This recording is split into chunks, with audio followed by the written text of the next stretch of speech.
ओम श्री परमात्मे नमः। ओम श्री सतगुरुदेवाय नमः। 12वें अध्याय में दूसरा श्लोक है। और जो पुरुष इंद्रियों के समुदाय को अच्छी प्रकार वश में करके मन बुद्धि से परे सर्वव्यापी अकथनीय स्वरूप और सदा एक रस रहने वाले नित्य अचल निराकार अविनाशी सच्चिदानंद घन ब्रह्म को निरंतर एक ही भाव से ध्यान करते हुए उपासते हैं। वह संपूर्ण भूतों के हित में रत हुए सब में समान भाव वाले योगी भी मेरे को ही प्राप्त होते हैं। ये देखो, भगवान कृष्ण अर्जुन को दूसरे यानी कि 12वें अध्याय में दूसरे श्लोक में अर्जुन को समझा रहे हैं कि जो पुरुष इंद्रियों के समुदाय को अच्छी प्रकार वश में करके मन बुद्धि से परे मन बुद्धि से आत्मा को कोई मतलब नहीं है। मन बुद्धि है शरीर का, ये शरीर में है, ये शरीर से उत्पन्न होते हैं। मन चलता है फिर बुद्धि में आता है, लेकिन परमात्मा इससे परे है।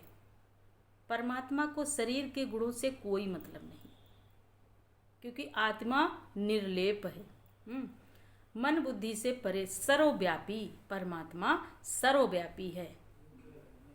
संपूर्ण ब्रह्मांड में, सारे विश्व में, कण में सर्वव्यापी है।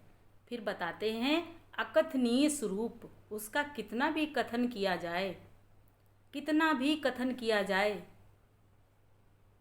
लेकिन कभी कथन उसका पूर्ण नहीं होता है। वो अकथनीय स्वरूप है, अकथनीय स्वरूप है। कितना भी किया जाए कम ही है। और सदा एक रस, परमात्मा तो एक रस रहता, क्योंकि वो एक भाव में है, भगवान है, ब्रह्म है। एक रस रहने वाले नित्य अचल, नित्य यानी कि नित्य ध्यान अचल कि मन ना चले, मन चलायमान ना करे, अचल, ना मन चले ना बुद्धि चले, अचल निराकार। अब वो परमात्मा वो निराकार, अविनाशी, उसको कोई अभिमान नहीं है किसी चीज़ के, कर्ता धर्ता पालनहार संगार यानी सब कुछ उसकी ही माया है, लेकिन वो अविनाशी है। अभिमान तो किसको होता है? मनुष्य को होता है, इस देह को होता है, मानव शरीर को होता है। मन बुद्धि में अहंकार आता है, लेकिन परमात्मा अविनाशी है।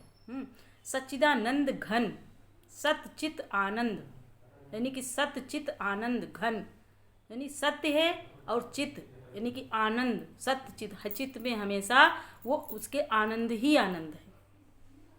घन नहीं, एकदम परमात्मा की निराकार ब्रह्म, सदा एक रस रहने वाले घन सच्चिदानंद घन ब्रह्म को, वही तो ब्रह्म है, वही परमात्मा निरंतर एक ही भाव से ध्यान करते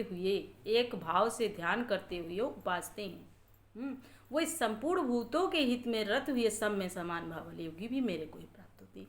समान भाव वाले योगी, देखो भगवान बता रहे हैं कि समान भाव, कुछ भी हो, कहीं भी हो, कोई भी कार्य हो रहा है, सब कुछ परमात्मा ही है, भगवान ही है। हमें अपने को देखना है, दूसरों को नहीं देखना है। अपने मन को सुधारना है, यानी कि मन को समझाना है। ये मन बुद्धि की माया है शरीर में। ये मन, जब हम मन के मालिक बन जाते, यानी कि मन हमारा, हम मन जो कहता है मन के कहे अनुसार चलते हैं, गुलाम बन गए, मन के गुलाम। लेकिन गुरु कहते हैं कि मन के मालिक बनो, मन के गुलाम नहीं, मन के मालिक बनो। ये भगवान बता रहे हैं कि एक ही भाव से उपासते हैं, एक परमात्मा रहे। हम लोगों के अंदर संशय आता है, कभी राग आया तो कभी द्वेष आया, तो यही राग द्वेष ही तो हमारे शत्रु हैं। राग है तो भी शत्रु है, किसी से प्रेम हुआ और प्रेम होता है फिर उसमें दोष भी दिखता है, क्योंकि आजकल स्वार्थी है सब। सच्चा प्रेम जो करता है वही सच्चा मित्र है, वही सच्चा मित्र है जो सच्चा प्रेम करता है, जिसको कोई स्वार्थ नहीं है, निष्काम, जिसकी कोई आपसे कामना नहीं है, कुछ चाहता नहीं है, वो निर्लेप,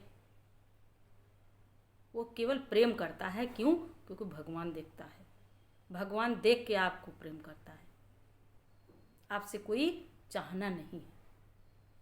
ऐसी बुद्धि, समानता, कि सब से प्रेम करो, सब में भगवान देखो। हम दूसरों को देखते हैं, बाहर देखते हैं, अपना देखें। हम सुधरेंगे तो जग सुधर जाएगा, अगर हम सुधरे तो जग सुधर जाएगा। ये भाव बना के हमें रखना है।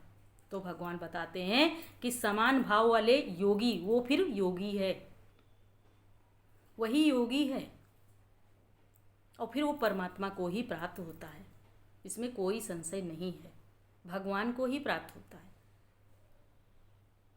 वो जन्म मरण से छूट जाता है, उसको फिर यहाँ जन्म मरण में नहीं फंसना, तो सारे कर्मों के बंधन से मुक्त हो जाता है। क्योंकि जब ज्ञान के साथ हम कर्म कर रहे हैं तो हमारे कर्म सारे, यानी कि कर्मों का जो खाता है वो खाली हो रहा है, आगे कर्म हमारे नहीं बन रहे, जिसके कारण हम जन्म मरण में आते हैं। क्योंकि ये ज्ञान जैसे अग्नि ईंधन को जलाए और ज्ञान सभी कर्मों को जलाए, जैसे अग्नि ईंधन को जला के भस्म कर देती है, वैसे जब हम ज्ञान के साथ अपना कार्य करते हैं तो हमारा जो पूर्ण जन्म, यानी कि पिछला जन्म का जो कार्य है, जो कर्म है हमारे, जिनके कारण हम उद्धार करने के लिए अपना यहाँ जन्म हमको मिला है, तो वो हमारे कर्म कट रहे हैं, लेकिन आगे कर्म नहीं बनते हैं। जब हम भगवान देखते हैं कि भगवान है, दोष मेरा ही है, किसी का दोष नहीं, ये मेरे कर्मों का दोष है।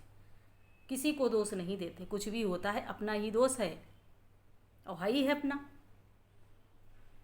किसी का दोष क्या है? ये तो अपने कर्मों के अनुसार शरीर मिलता है सबको,